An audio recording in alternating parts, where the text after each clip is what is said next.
Front end is the front end of website and back end is the back end of the website.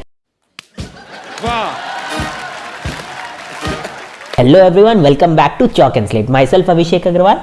I work as a front end developer at a top multinational company India. तो भाई लोग आज हम लोग इकट्ठा हुए क्या सीखने के लिए, तो एंगुलर सीखने के लिए।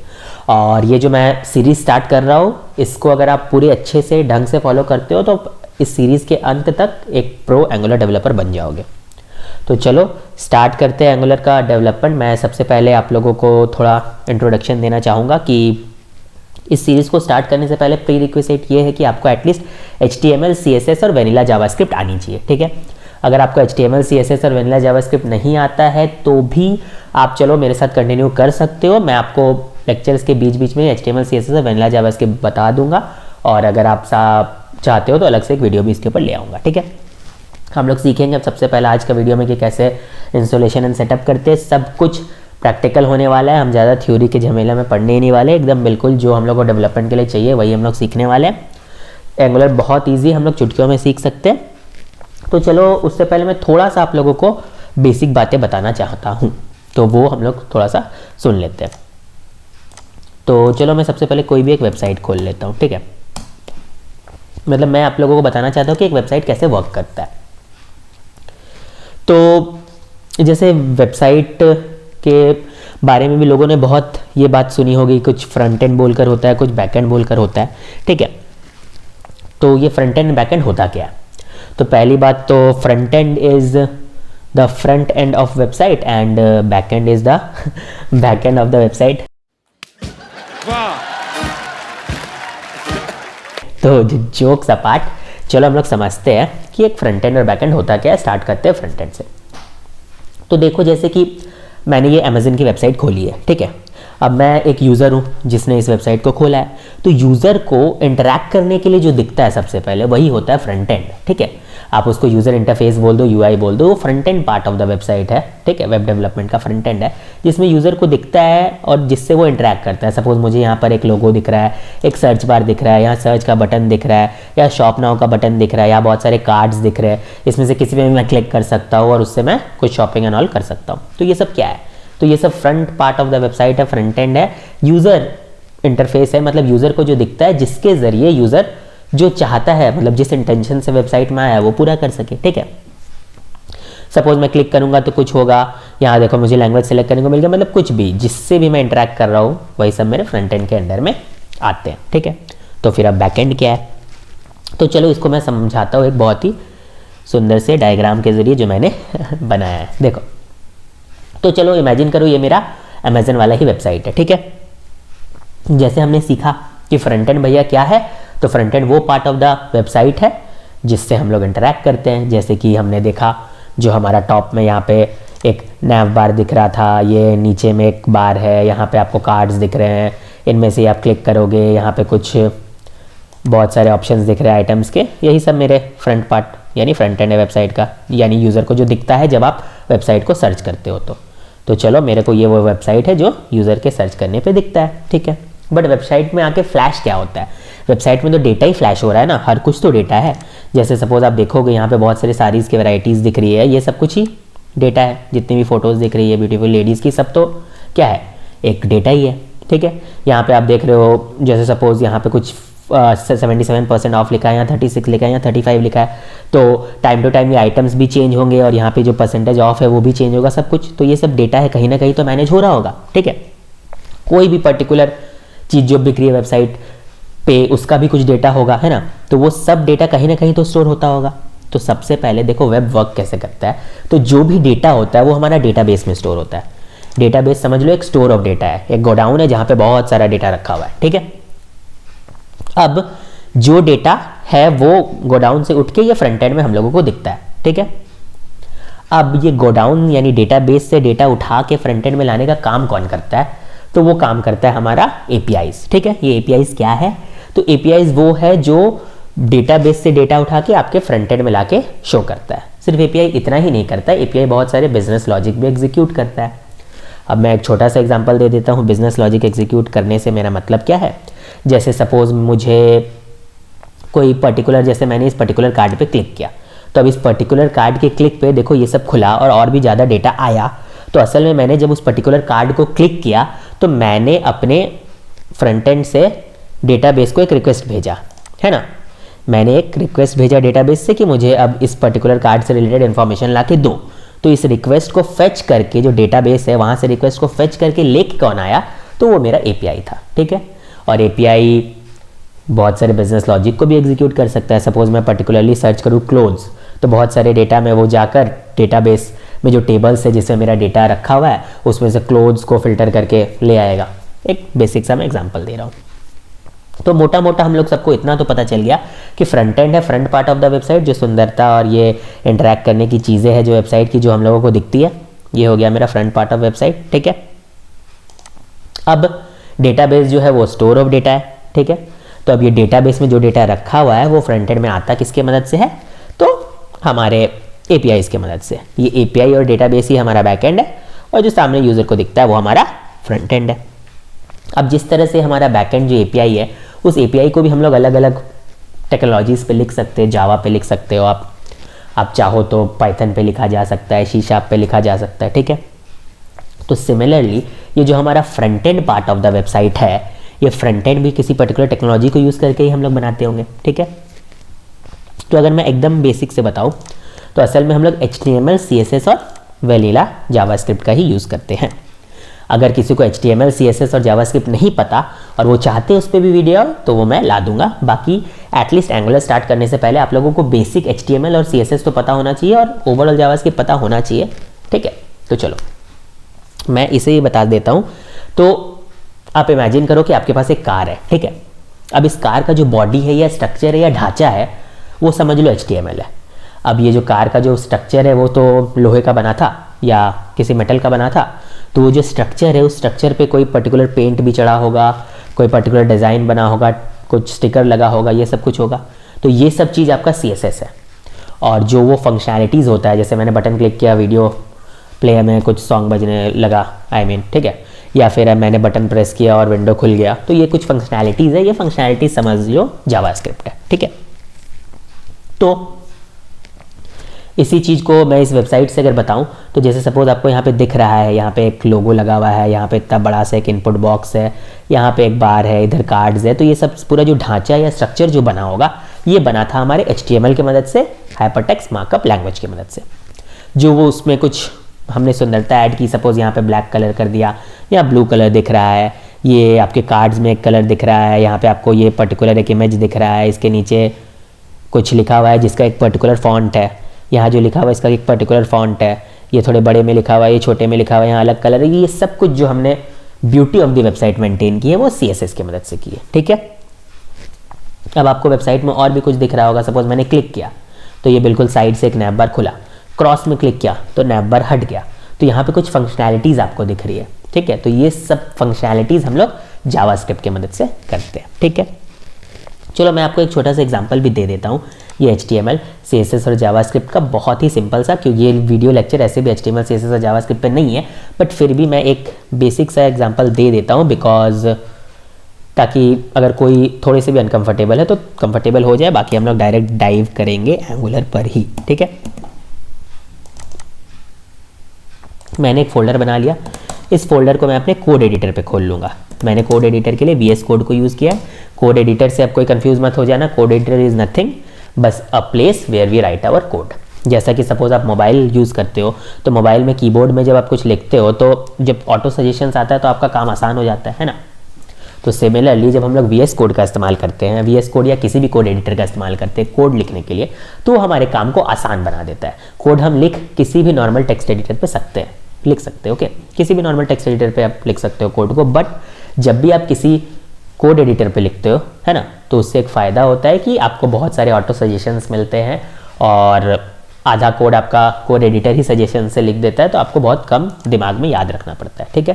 तो देखो मैंने एक फोल्डर बनाया, अब मैं करूँगा क्या, एक ढांचा बनाऊँगा छोटा सा। मैं एक एग्जाम्पल के लिए कुछ बस एक इनपुट बॉक्स, एक नाम और एक बटन ऐड कर दूंगा, ठीक है। तो चलो मैं एक फ़ाइल बनाता हूँ इसके अंदर। ये फोल्डर के अंदर मैंने एक फ़ाइल बनाया जो कि HTML फाइल था, ठीक है।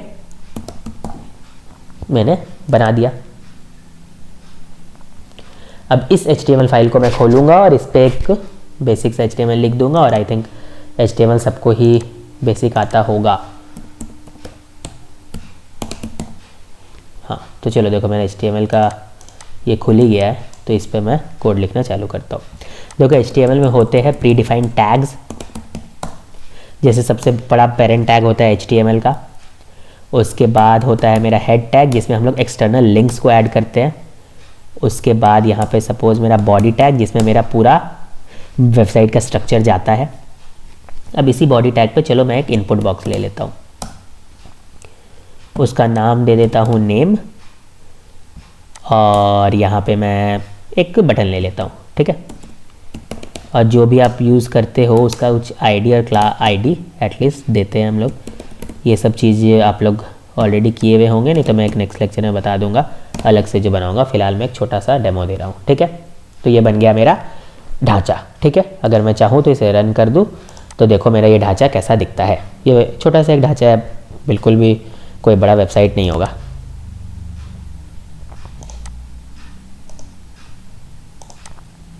तो ये देखो मेरा ये लाइव सर्वर पे खुल गया, आई मीन क्रोम पे खुल गया। तो देखो मैंने यहाँ पे एक इनपुट बॉक्स यूज़ किया था, एक बटन ही बनाया था और एक नॉर्मल सा टैग लगाया था, आगे में नेम का नेम लिख दिया था। तो ये देखो दिख रहा है बिल्कुल ऐसा। तो मैंने कुछ टैग्स का इस्तेमाल करके एक स्ट्रक्चर बना लिया। अब मैं इसे थोड़ा सजा धजा देता हूँ। तो सजाने धजाने के लिए हम लोग किसका यूज़ करते हैं, CSS का। तो मैं यहाँ पे लिखता हूँ index.css, ठीक है। अब ये मेरी CSS की फाइल बन गई। और CSS में मैं किसको सजाता हूँ, तो चलो बटन में ही मैं कुछ कर देता हूँ। बटन का ही कलर को मैं कुछ चेंज कर देता हूँ। बटन के कलर को मैं कर देता हूँ आपका बटन के टेक्स्ट के कलर को कर देता हूँ वाइट, और बटन के कलर को कर देता हूँ कैसा, तो चलो एक कलर कोड दे देता हूँ, ठीक है। तो ये मेरा CSS हो गया। तो मैंने ये CSS दिया, बट ये HTML कैसे समझेगा कि ये CSS किसके लिए लिखा हुआ है। अभी आप देखोगे तो कुछ चेंज नहीं दिख रहा है। तो असल में इन दोनों को एक दूसरे से अटैच करना पड़ता है। तो ये हेड वाले टैग में जाके मैं बताऊंगा कि चलो ये वाला है मेरा CSS इस पर्टिकुलर HTML के लिए। तो जैसे मैं यहाँ पे ये करूँगा, देखो मेरा बटन का कलर आ गया। तो इतना तो आपको समझ में आ गया कि HTML का क्या काम है, CSS का क्या काम है। तो चलो अब हम लोग हल्का सा जावास्क्रिप्ट का काम देख लेते हैं। तो वैसे एक जावास्क्रिप्ट के लिए JS फाइल बना दूंगा। तो यहाँ मैंने बना दिया index.js, ठीक है।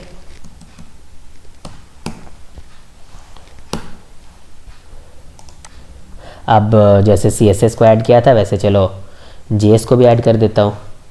तो JS को ऐड करने के लिए मैं यहाँ पे लिखूँगा स्क्रिप्ट, और src में मैं डालूँगा index.js, ठीक है।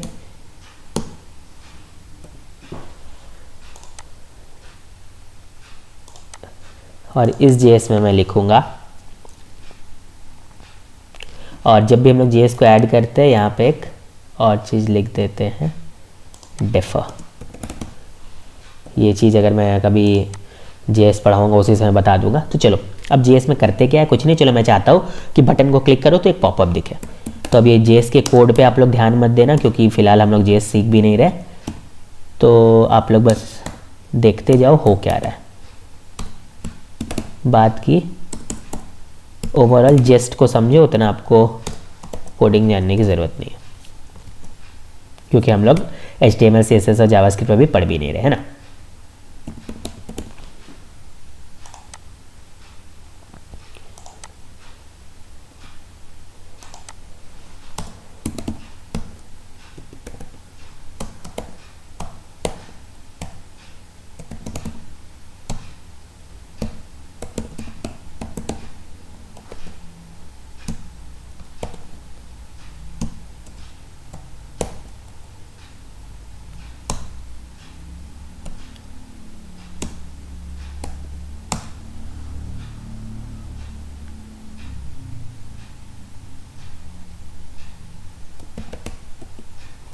तो यहाँ पे हम लोग बस एक अलर्ट दे देंगे, दिस इज़ अलर्ट बोल के। तो ये मेरा हो गया ख़त्म। अब मैं इसे सेव करता हूँ। तो यहाँ पे अगर आप देखोगे तो जैसे मैं इसे क्लिक करूँगा, देखो एक पॉपअप आ गया। तो ओवरऑल आपको समझ में आया HTML से आता है स्ट्रक्चर, CSS से आता है ब्यूटी और जावास्क्रिप्ट से फंक्शनैलिटी। तो दैट्स इट। तो चलो अब बढ़ते हैं हमारे एंगुलर की तरफ, ठीक है। तो यहाँ पे देखो एंगुलर है क्या, तो एंगुलर जावास्क्रिप्ट का एक फ्रेमवर्क है जिसकी मदद से हम लोग सिंगल पेज एप्लीकेशंस बना सकते हैं। फ्रेमवर्क हमारे काम को और आसान कर देता है। जैसे आप अगर सिर्फ आप HTML, CSS और जावास्क्रिप्ट से बिल्कुल अपना फोल्डर एक स्ट्रक्चर बनाओगे, फिर उस पर एक एक HTML का पेज ऐड करोगे, CSS के पेजेस ऐड करोगे, जावास्क्रिप्ट के पेजेस ऐड करोगे, ये सब बहुत ज़्यादा टायरसम वर्क है, ठीक है। अगर आप बड़े बड़े एप्लीकेशन बनाते हो तो ऐसा बिल्कुल स्क्रैच से नहीं करते, हम लोग किसी फ्रेमवर्क का इस्तेमाल करते हैं, क्योंकि फ्रेमवर्क में बहुत कुछ हमारे लिए करके दे देता है, प्रोजेक्ट का स्ट्रक्चर बना के दे देता है। आई मीन एक ओवरऑल फोल्डर स्ट्रक्चर होता है जिसको हम लोग फॉलो करते हैं, फिर उसमें बहुत सारे लाइब्रेरीज हम लोग को मिलते हैं जिससे हम लोग को बहुत सारा काम आसान हो जाता है। तो इसीलिए हम लोग कोई बड़ा प्रोजेक्ट बनाने के लिए हमेशा फ्रेमवर्क का यूज़ करते हैं।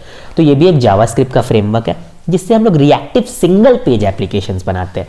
अब ये सिंगल पेज एप्लीकेशन से मेरा क्या मतलब है, तो चलो एक एग्जांपल से वो भी समझ आ जाएगा। मैं ये अमेजन की वेबसाइट में हूँ, ठीक है। अब यहाँ पे एक चीज़ नोट करना, जब मैं सपोज यहाँ पे जाता हूँ और मैंने मूवर्स एंड शेकर्स पे क्लिक किया तो देखो यहाँ पे ये लोड हो रहा है, ठीक है। यहाँ पे एक रीलोड हुआ है ना, और आपका यहाँ पे लिंक बदला, क्योंकि मैं नए लिंक पेज पे गया तो लिंक तो ऑब्वियसली बदलेगा। जैसे मैं बुक्स पे क्लिक करूँगा तो देखो ये यहाँ पे लोड हुआ और यहाँ पे लिंक बदला।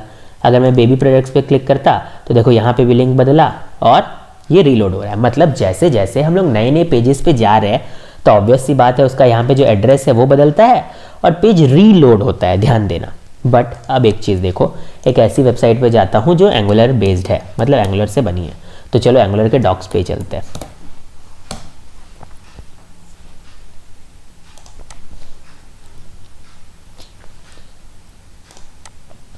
अब यहाँ पे देखो, जैसे ही मैं व्हाट इज़ एंगुलर पे क्लिक करूँगा, यहाँ पे कुछ है लिंक, व्हाट इज़ एंगुलर पे क्लिक किया, देखो मेरा लिंक बदला, आई मीन लिंक चेंज हुआ, बट रीलोड नहीं हुआ पेज मेरा, ठीक है। यहाँ पे कहीं पे आपको रीलोड नहीं दिखेगा।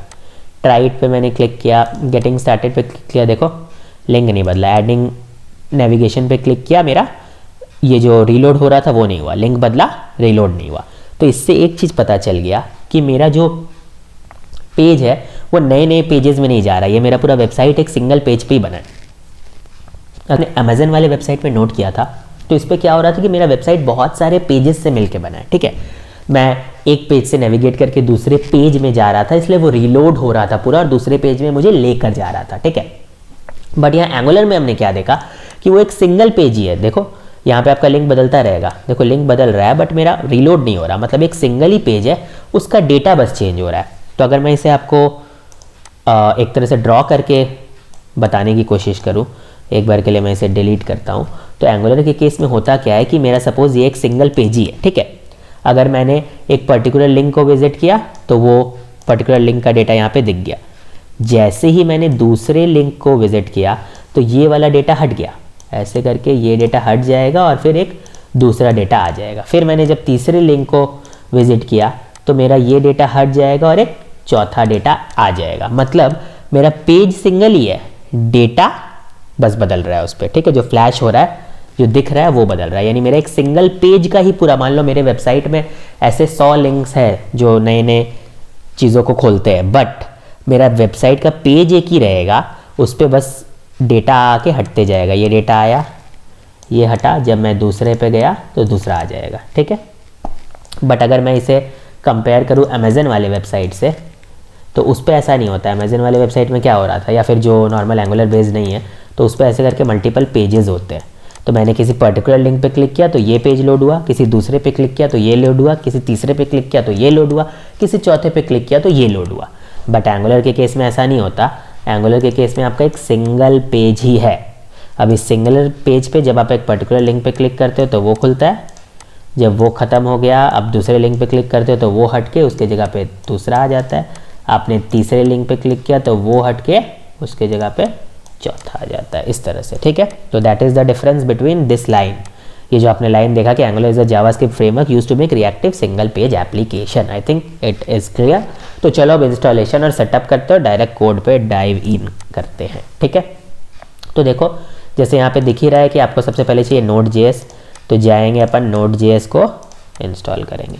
तो मैं जाके यहाँ गूगल में सर्च करूँ Node.js, नोड जेएस का यूज़ क्या है, तो नोड जेएस आपको चाहिए एंगुलर को प्रोजेक्ट के सेटअप के लिए। नोड जेएस के साथ आपको मिलता है npm नोड पैकेज मैनेजर। अब ये पैकेज मैनेजर एंड ऑल क्या है, चलो देखेंगे जैसे ही हम लोग प्रोजेक्ट को सेटअप करेंगे।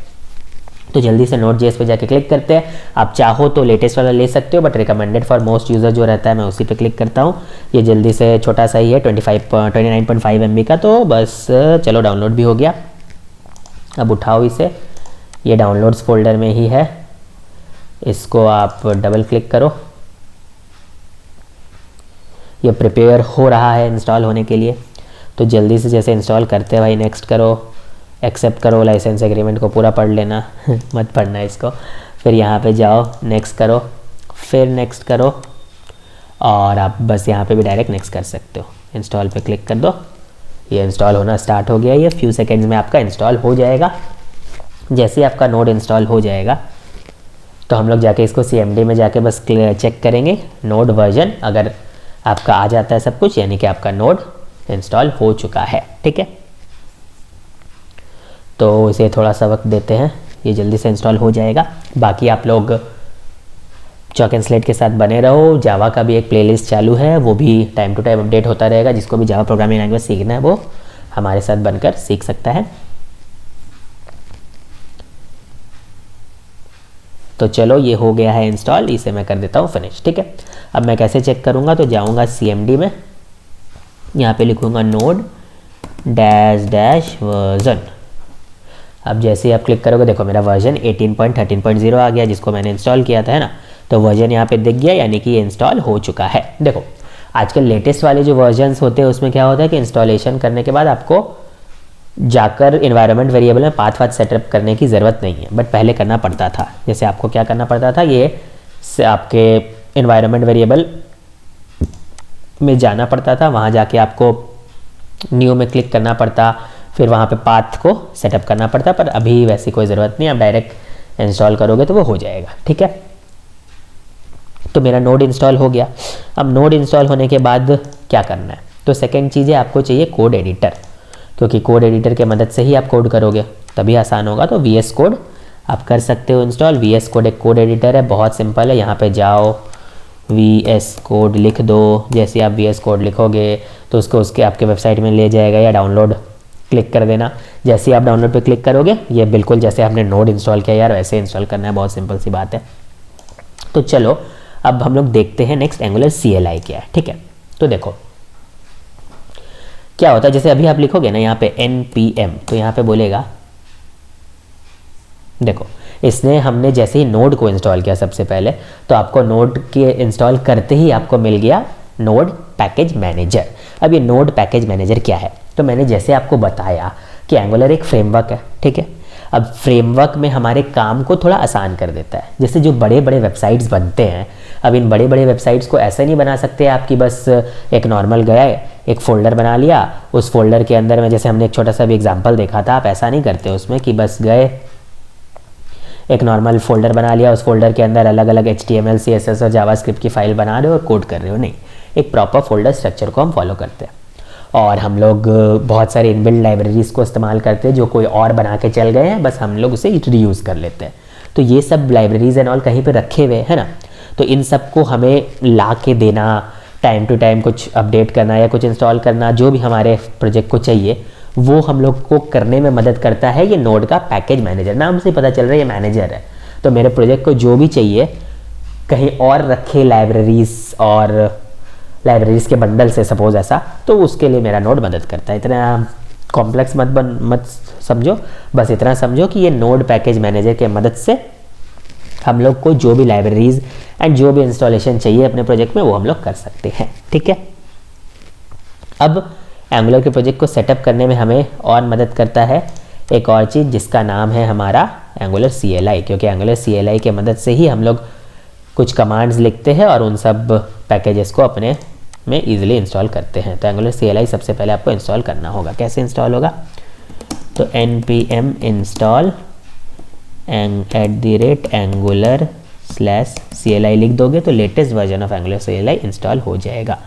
और यहाँ पे आप उससे पहले -G लगा दो, जिससे ग्लोबली पूरे सिस्टम में आपका एंगुलर CLI इंस्टॉल हो जाएगा। एंगुलर CLI इंस्टॉल हो जाने के बाद आप एक प्रोजेक्ट को सिंपली सेटअप कर सकते हो एंगुलर का, ठीक है। तो चलो जल्दी से पहले ये एंगुलर CLI को इंस्टॉल हो जाने दो। पर ये एंगुलर CLI को भी इंस्टॉल करने में कौन मदद कर रहा है, तो नोड पैकेज मैनेजर ही कर रहा है। तो इसीलिए हमने Node.js को जब इंस्टॉल किया तो हमारे पास आ गया नोड पैकेज मैनेजर, और नोड पैकेज मैनेजर अब मेरे प्रोजेक्ट के हर एक सेटअप में टाइम टू टाइम मुझे मदद करता रहेगा। अब ये प्रोजेक्ट के सेटअप और ये सब वर्ड से डरना नहीं है, सब कुछ बहुत सिंपल है। बस स्टार्टिंग में आपको थोड़ा सा लग रहा होगा अजीब सा, आप बने रहो, आपको सब समझ में आएगा। तो यहाँ पे आप नोट डाउन करो, हमारा एंगुलर CLI इंस्टॉल हो चुका है। और जैसे ही मैं अब एंगुलर CLI इंस्टॉल होने के बाद लिखूंगा ngv, तो देखो यहाँ पे आ गया एंगुलर CLI का भी सारा स्पेसिफिकेशंस, कि देखो मेरा एंगुलर CLI का कौन सा वर्जन है, नोड का कौन सा वर्जन है, नोड पैकेज मैनेजर का कौन सा वर्जन है ना। तो इतना समझो। अगर मैं ओवरऑल समराइज़ करूं तो एंगुलर के प्रोजेक्ट को सेटअप करने के लिए आपको क्या क्या चाहिए, तो भैया एक कोड एडिटर चाहिए जिसमें जाके हम लोग कोड लिखेंगे, है ना। कोड को कहीं लिखोगे तो तब तो एग्जीक्यूट होगा, तो VS कोड, ठीक है। और एक अपना Node.js चाहिए जिसे हमने अभी तुरंत इंस्टॉल करके देखा। Node.js जब आप इंस्टॉल करते हो तो आपको मिलता है भैया कौन, नोड पैकेज मैनेजर, ठीक है। Node package manager, node package manager क्या है, तो npm, ये npm वर्ड को बहुत अच्छे से गांठ बांध लो क्योंकि ये आपके काम आने वाला है बहुत ज़्यादा। तो नोड पैकेज मैनेजर के मदद से हम लोगों को जो भी इंस्टॉलेशन चाहिए, जो भी मदद चाहिए प्रोजेक्ट को सेटअप करने में, ये मैनेजर जो है हमारा नोड का बहुत मस्त है, ये हम लोग को मदद करते रहता है प्रोजेक्ट को सेटअप करने में, लाइब्रेरीज को इंस्टॉल करने में, समथिंग को अनइंस्टॉल करने में, दिस दैट ये वो, ठीक है। जैसे हम लोग यूज़ करेंगे तो समझ जाएंगे ये क्या है, ठीक है। बाकी नोड पैकेज मैनेजर की मदद से हम लोग एंगुलर CLI को इंस्टॉल करते हैं, और ये एंगुलर CLI के मदद, सपोज़ मुझे अब प्रोजेक्ट में कुछ ऐड करना है, एक कंपोनेंट बनाना है, एक सर्विस फाइल बनानी है, एक डायरेक्टिव बनाना है, या एक पाइप बनाना है, जो भी करना है, ये सब चीज़ हम लोग आगे सीखेंगे, उस हम लोग एंगुलर CLI की मदद से कर सकते हैं, ठीक है। चलो, अगर एंगुलर CLI नहीं होता तो हमारा काम थोड़ा और मुश्किल होता, ठीक है। तो होप सो हम लोग ये बेसिक तो समझ गए यार कि ये एंगुलर का प्रोजेक्ट को कैसे सेटअप करते हैं, और अभी हम लोग बनाएंगे नेक्स्ट वीडियो में सबसे पहला एंगुलर प्रोजेक्ट। चलो bye bye, till then video के साथ बने रहो, चैनल को बहुत सारा प्यार दो। शब खैर, वंदे मातरम, बाय।